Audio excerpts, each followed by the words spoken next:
Now coming to the chemical control of respiration. So the involuntary control generates a basal rhythm which will be keep on going in.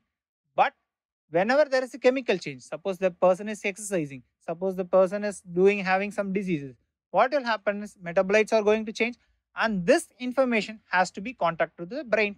So this regulation is called as the chemical regulation of respiration.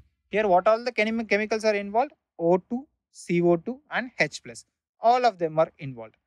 And chemicals are being sensed, so the receptors are called as chemoreceptors. There are two types of chemoreceptors. One is the central chemoreceptors, which is located inside the brain, and another one is peripheral chemoreceptors, which is located in the aorta and carotid bodies.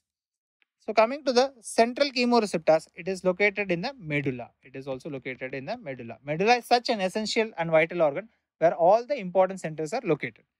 First, let's discuss about the central chemoreceptors. And MCQs are being continuously asked. So in central chemoreceptors, what happens is there is something called as a blood-brain barrier. There is something called blood-brain barrier. This blood-brain barrier will not allow all the substances to reach the medulla or the higher centers in the brain. They prevent it. And now H plus, can it enter this blood-brain barrier? The answer is no. H plus cannot enter this blood-brain barrier. But the central chemoreceptors, they can be stimulated only with H plus. So H plus has to indirectly enter the central nervous system or the medullary respiratory center. How does it do is, it takes help of its friend, that is the carbon dioxide. Now carbon dioxide enters, and carbon dioxide, when it combines with water, it forms the carbonic acid, the universal reaction, and finally it will form H plus and bicarbonate. This H plus, which is formed inside the medullary region, they can stimulate the central chemoreceptors. So the questions can be asked in various different formats. The central chemoreceptors are stimulated by, they are directly stimulated by H plus. But does it respond to H plus changes in the blood? The answer is no, because blood H plus, even if it is increasing or decreasing, they cannot enter the blood-brain barrier. They cannot enter the blood-brain barrier.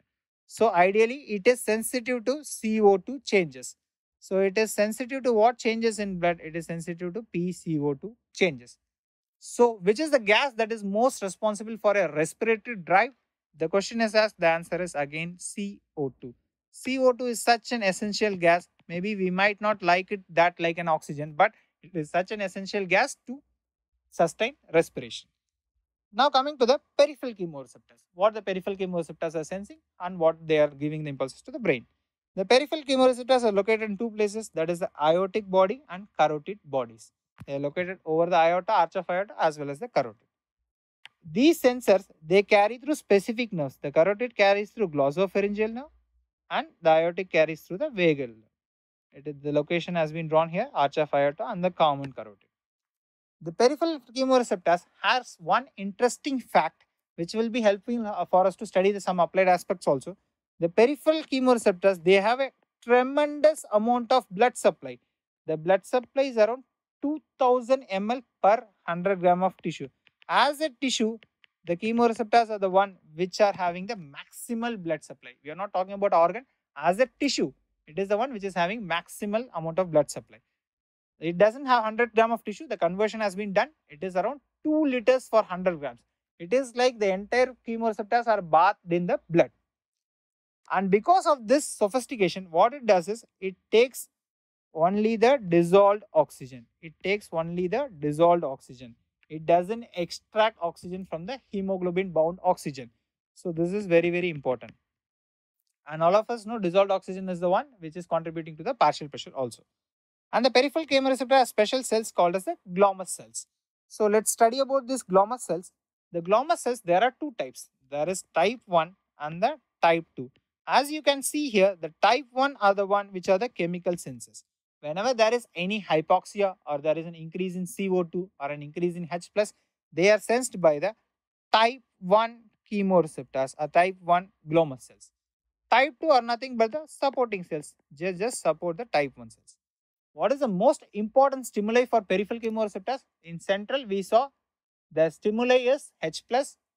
Here, the stimuli will be hypoxia. But here again, CO2 wins, which is, it is sensitive. It is most sensitive to what changes in the blood? it is most sensitive to PCO2 changes in the blood. So these two are again MCQs. So how does the glomus cell get activated? The glomus cell has something called as the hypoxia sensitive potassium channels. So whenever there is an hypoxia, what will happen is it will get blocked. These potassium channels will get blocked. So there will be more and more accumulation of K plus inside the cell. So there will be depolarization. And this depolarization will help the calcium channels to enter and they will cause the vesicular release or the neurotransmitter release. Out of that, the most important neurotransmitter released is ATP. Kindly make a note of this ATP because previous years the answer was dopamine. Now Guyton clearly writes the most important neurotransmitter that is released from the glomus cells is ATP. ATP is directly released which can be sensed by the nerves and taken to the higher centers in the brain. ATP will be our first option, then dopamine, then ACH. So it is this order. There is a change in this question. So this is all about the chemical control.